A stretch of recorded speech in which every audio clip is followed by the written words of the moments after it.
Good morning, Mets fans, and welcome to an All-Star Break Monday edition of Driving with Mr. Met.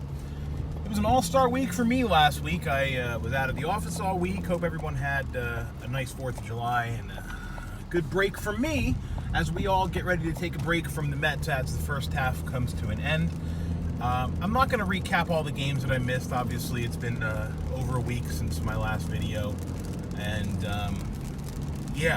I want to just have a couple of recap moments from the first half and talk about what we have to look forward to in the second half on today's show.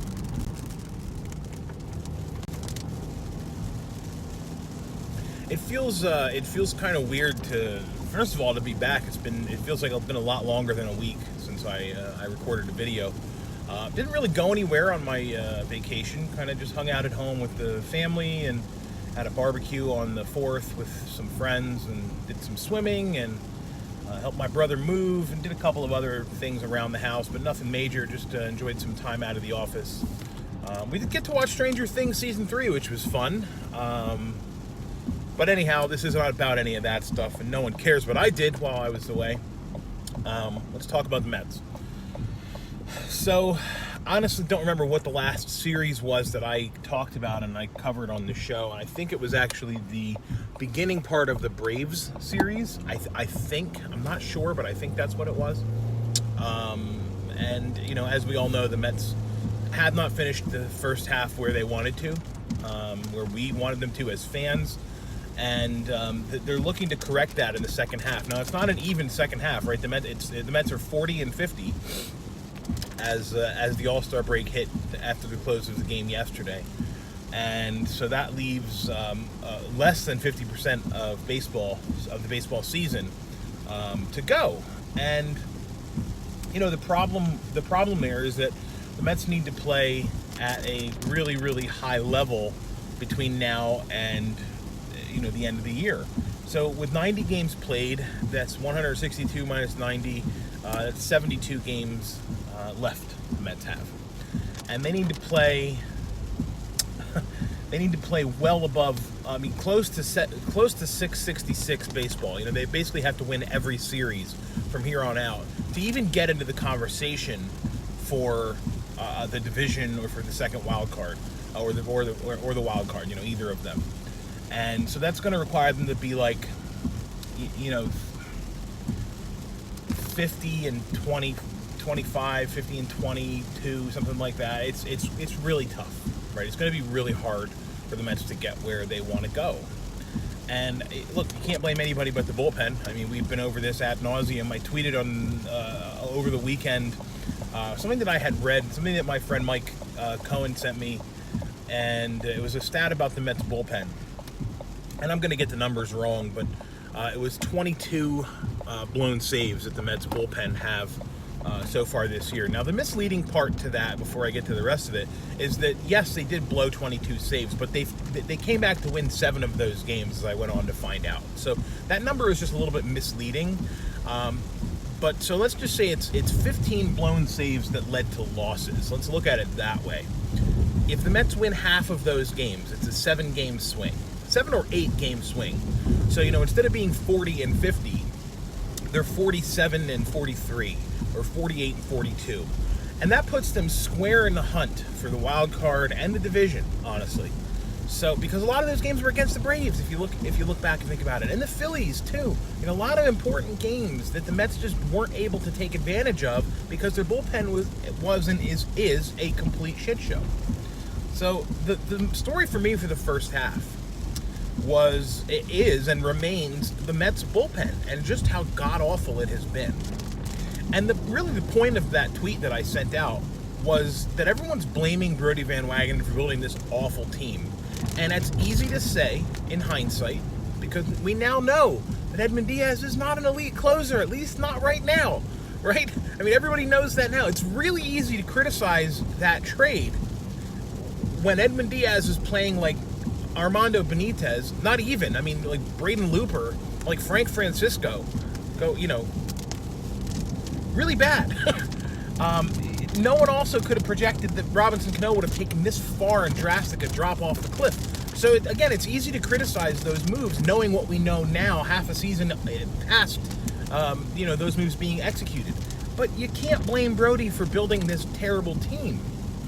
Girardi said it. Girardi said it on Sunday night, and I have to say, I really thought Girardi did a nice job on Sunday night baseball.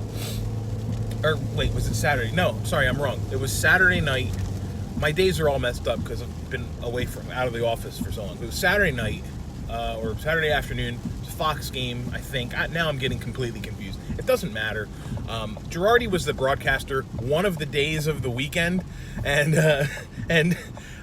he was really good. I really enjoyed Girardi in the booth. I thought he did a fine job.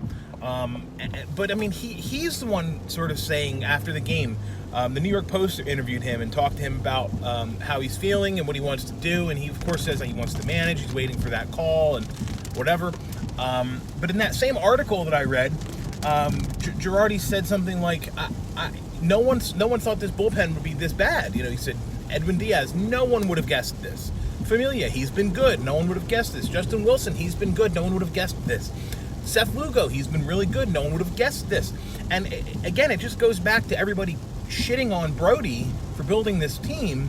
And look, like I said, the bullpen doesn't blow half of those games. It's another season. And I've been saying it all along. It's like ad nauseum. I feel like I'm repeating the same stuff all the time. And it's really because the Mets keep doing the same stuff all the time and losing with the bullpen all the time. But look, the bottom line is it is what it is. The bullpen gets their jobs done. We're talking about a different season. We're talking about this season differently, rather. And so that's the story of the first half. The story of the first half is disappointment, is what could have been.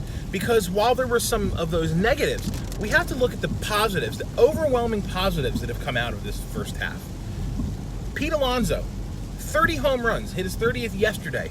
30 home runs in the first half. He is on pace to shatter the Mets' single-season home run franchise, single-season home run record for the franchise. I mean, that's fantastic. He's a rookie. And beyond that, he's going to be representing the Mets in the All-Star game tomorrow night. He's going to be representing the Mets in the Home Run Derby tonight. That's what I'm looking forward to, actually, now. And that's kind of what I'm leaning toward for the second half. But before I get there, let me finish up. Jeff McNeil, going to win the batting title. I don't see any way he does not win the batting title at this point. Because he's a hit machine. Only Wade Boggs and Joe DiMaggio have more hits in first 500 at-bats than Jeff McNeil. I mean, that's an insane comparison. Those are two Hall of Famers. I mean, how can we not be thrilled about that? So there's still some good to look forward to. And yes, it's individual accomplishments. And yes, we can look forward to Jacob deGrom pitching 7 strong innings and watching the bullpen come in and blow the wind for him. We can marvel at how poor Ahmed Rosario's defense continues to be. And that's another glaring hole on this team. The defense is atrocious. I've rarely seen a team field so many balls on the infield and be unable to either turn a routine double play or even a halfway difficult double play. I don't get to see that much with the Mets. We don't get to see that much with the Mets because their defense is so bad. I mean, there are so many balls that the Mets get to but can't throw the guy out because of double clutch or wrong positioning or poor footing or something. And it all seems to stem from Ahmed Rosario.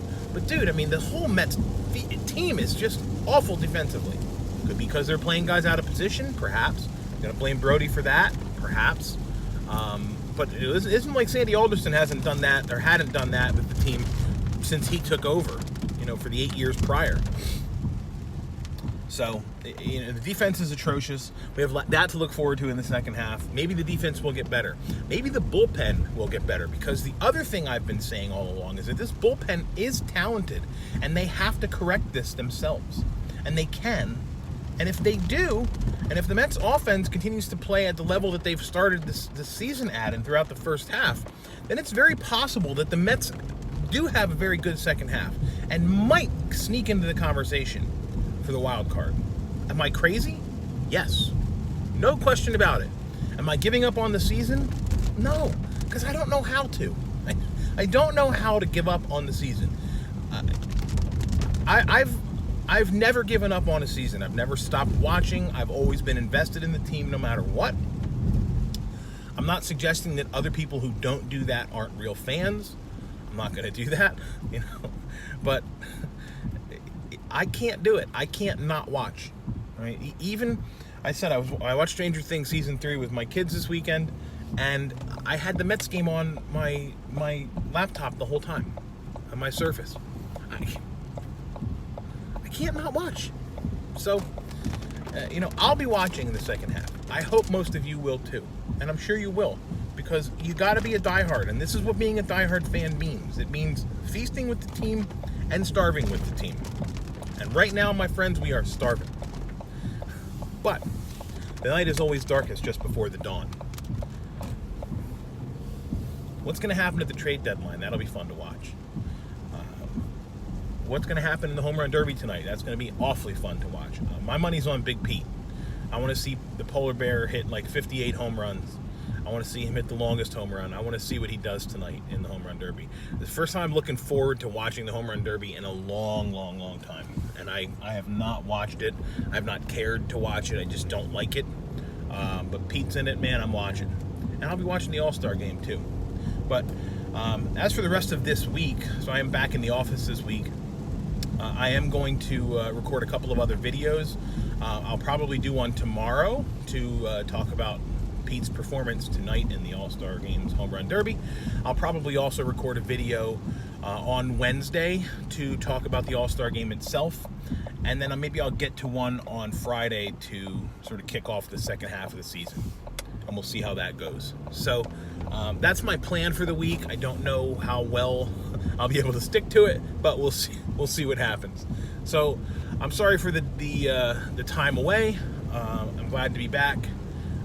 Glad to have a couple of days off of Mets baseball where I don't have to choose not to watch. They just aren't playing.